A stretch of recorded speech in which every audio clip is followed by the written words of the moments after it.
What if the most rebellious object in modern consumer history is not a leaked memo, not a whistleblower, not a courtroom exhibit, but a small amber light that refuses to die? Before you scroll away, do this.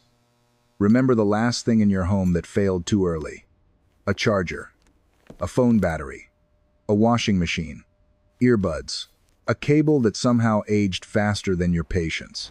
Hold that frustration in your mind, because hanging in a fire station in Livermore, California, there is a 4-watt glow that has been quietly exposing the lie at the center of modern consumption for more than a century. It has been burning since 1901, not as a legend, not as a campfire story retold into nonsense. It is documented by the city of Livermore, recognized by Guinness World Records, and still visible on a live webcam maintained by the people who protect it. It survived the century that invented mass advertising, consumer credit, disposable convenience, and upgrade culture. It survived world wars, recessions, political eras, corporate mergers, changing electrical systems, and generations of firefighters who worked beneath it and then disappeared into history. The bulb remained. That is the first thing that unsettles people about the Centennial Light. It is too simple to feel real. We have been trained to accept failure as normal. We are told products wear out because materials are cheaper, because progress moves fast, because modern engineering is complex, because convenience has a cost, because innovation requires compromise. Some of that is true, but that bulb in Livermore asks a much more dangerous question. What if failure is not just tolerated, but designed? The Centennial Light hangs around 15 feet above the concrete floor at Fire Station 6 inches Livermore. It began life as a far brighter bulb, reportedly around 60 watts, but over time it dimmed into the warm, stubborn glow people see today. And still, it burns. When the fire department moved stations in 1976, the bulb was treated less like a fixture and more like a witness under protection. It traveled with a full escort. An electrician waited at the new station to reconnect it. Accounts associated with the bulb say the interruption lasted only about 22 minutes. In a culture that replaces electronics every few years, an object old enough to have watched the horse and buggy era end needed less than half an hour of silence before returning to its work. That work, if you can call it that, is almost insulting in its modesty. It is not floodlighting a runway. It is not powering a city block. It is not doing anything dramatic enough to satisfy the modern appetite for spectacle. It just glows, quietly, persistently, indifferently. And because it keeps doing so, it forces a confrontation no corporation wants consumers to have. Durability was not always a fantasy. Once, people knew how to build things to last. The man most often credited with the bulb's design was Adolf Chaillet, a French-born inventor associated with the Shelby Electric company in Shelby, Ohio.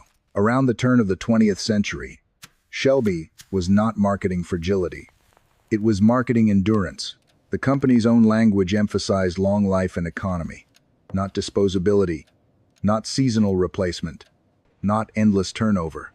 That matters. It tells us the durability of the Centennial Light was not a lucky accident in spite of the business model. It may have been close to the point. This is where the story begins to separate itself from nostalgia. People love to romanticize the past. They assume everything old was built with honor, and everything new is built with deceit. Reality is messier than that. Plenty of old products failed. Plenty of inventions were crude. Plenty of companies cut corners. So skepticism is fair. Maybe the Centennial Light is just a statistical miracle. Maybe we only remember the one survivor and forget the thousands that died. Maybe this is survivorship bias wearing a halo. That explanation would be comforting, because it would make the story small again. But the evidence does not let it stay small. Researchers who examined surviving Shelby bulbs from the same era found that their filaments differed significantly from the thin, fragile filaments we associate with modern incandescent lamps. Reports tied to physics work on these bulbs describe a filament much thicker than those used today, with behavior that did not map neatly onto modern assumptions about ordinary tungsten bulbs. The exact composition and process were never fully reconstructed. That gap matters more than people realize. It means the mystery is not just that one bulb happened to last. The mystery is that an entire approach to making bulbs durable appears to have been lost, buried, or rendered economically irrelevant. And that is where the Centennial Light stops being a curiosity and becomes evidence. Because the 20th century did not merely drift towards shorter product life. In at least one famous case, major manufacturers formally organized around it. In 1924, leading light bulb companies formed what became known as the Phoebus Cartel. Their stated language leaned on standardization and efficiency. Their historical legacy is far less flattering. The cartel is widely cited as an early symbol of planned obsolescence because it pushed the industry toward a roughly 1,000-hour bulb standard, despite the fact that longer-lasting bulbs already existed. That one fact should disturb anyone who has ever been told that weak products are simply the unavoidable cost of modernity. In this case, shorter life was not the byproduct of limitation. It was the target. Think about what that means. Somewhere along the line, durability stopped being the goal and became a threat. A product that keeps working too long becomes a problem for any system that depends on recurring sales. If a customer buys once and disappears for years, finance departments do not celebrate. They worry. Growth forecasts do not bloom from satisfaction alone. They bloom from replacement cycles. Online, that is exactly how people react to it now. In Reddit threads, YouTube comments, short-form video clips, and discussion posts that flare up every few months, the same emotional pattern repeats itself. Someone sees the bulb and laughs in disbelief. Someone else calls it proof that corporations have been scamming everyone for generations. Another person says their grandmother's refrigerator lasted 30 years, while their own expensive appliance needed repairs in 5. Others pile on with stories about old sewing machines, cast iron pans, tube amplifiers, mechanical watches, brick phones, and hand tools that seem to belong to an entirely different moral universe. Some comments exaggerate, some simplify, some slide into conspiracy. But beneath the noise is a real public intuition. People feel, often from direct experience, that too many modern products are engineered around replacement, not endurance. That intuition is not irrational. Planned obsolescence is not some fringe phrase invented by bitter consumers on the internet. It is a documented business logic that has appeared in antitrust history, industrial design criticism, manufacturing strategy, and consumer activism for decades. Sometimes it is technical, a component with a short service life, a battery glued into a device, software support cut off early, a plastic gear where metal once stood. Sometimes it is psychological, fashion cycles, annual redesigns, cosmetic updates that make last year's model feel obsolete long before it stops functioning. The method changes. The principle does not. Keep the consumer moving. The bulb in Livermore interrupts that rhythm merely by existing. It also exposes how easily knowledge can disappear when incentives change. Chaillet did patent aspects of lamp design, but the full secret of what made these bulbs so durable was never cleanly preserved for the world. The most important advantage seems to have lived partly in process, partly in material knowledge, partly in tacit craft. Once companies were consolidated, factories moved, priorities changed, and the people carrying that knowledge died or scattered, the chain broke. That is one of the cruelest features of industrial history. Not every lost technology is lost because it was impossible. Some are lost because they were inconvenient. You can see that pattern far beyond bulbs. Ask almost anyone over 40 about household products that used to last, and you will hear the same kind of testimony. Washing machines once repaired for decades now often fail at the board level. Phones once opened with screws now arrive sealed like legal evidence. Printer cartridges carry chips. Software updates slow hardware. Cables fray at their stress points. Shoes split at the sole. Kitchen appliances are replaced whole because the cost of repair approaches the cost of buying new. We pretend this is all just the neutral flow of time, but too often, it is the consequence of design choices made within a system that values repeat purchases more than durable ownership. Even when products are technically repairable, another barrier appears: intentional inconvenience. Proprietary screws, paired parts, warranty threats, missing manuals, glued cases, serialized components, service networks that cost more than replacement. In social posts, people do not usually describe this with academic precision. They say simpler things. They say, "Nothing is made to last anymore."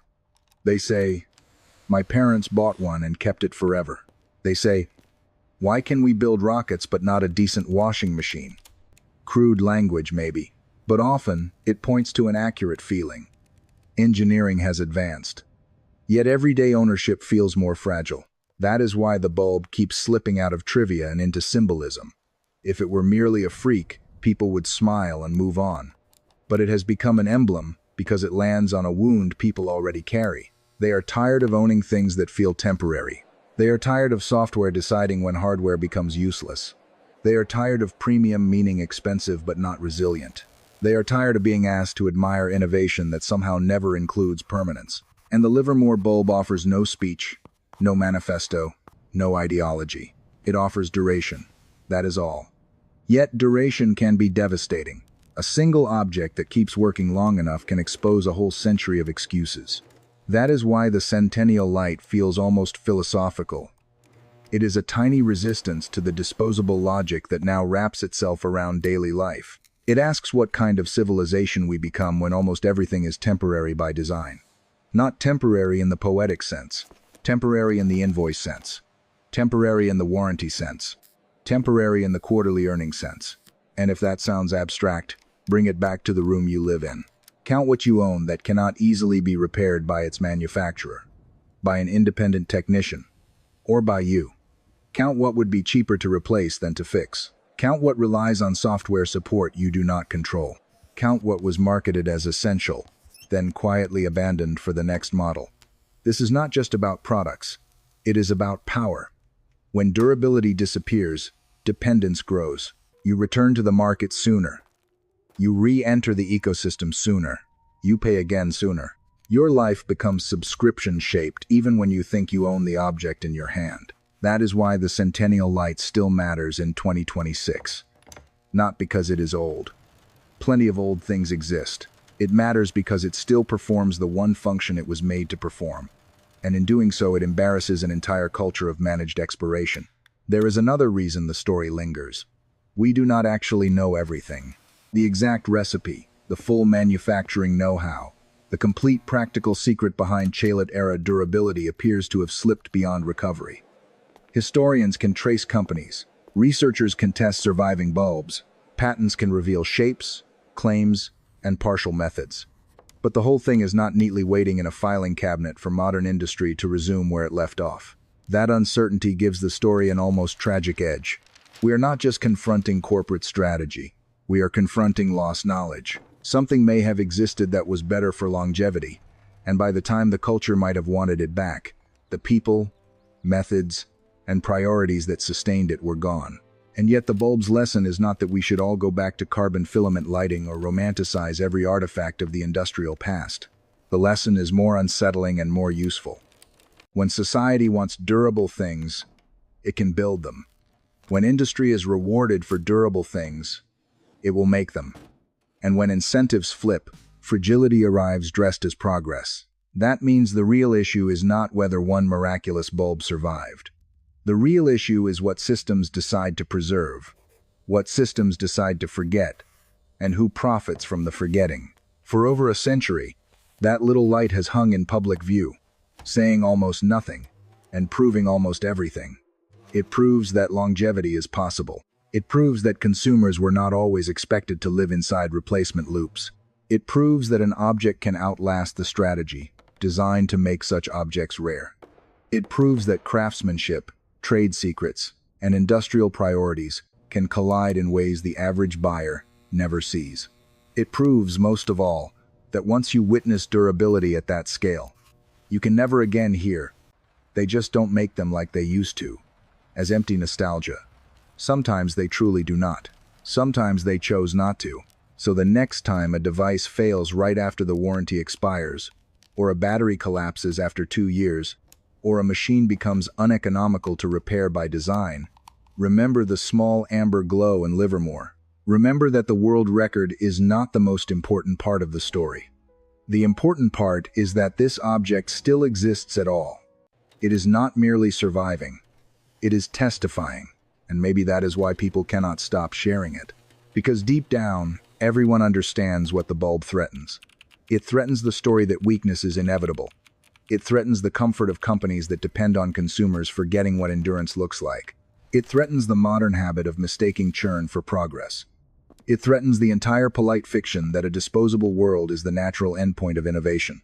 But there it hangs anyway, patient as a heartbeat, older than every trend that tried to bury its meaning, glowing above a fire station floor in California as if history itself left one tiny pilot light on. If you want to take anything from this story, take this. Stop calling durability unrealistic simply because the market stopped rewarding it. Demand repairability. Reward products that can be opened, fixed, and kept. Support companies that publish parts, manuals, and honest lifespans. Ask harder questions before buying convenience wrapped in planned replacement. The Centennial Light is not just a miracle from the past. It is a standard we abandoned. And standards can be chosen again.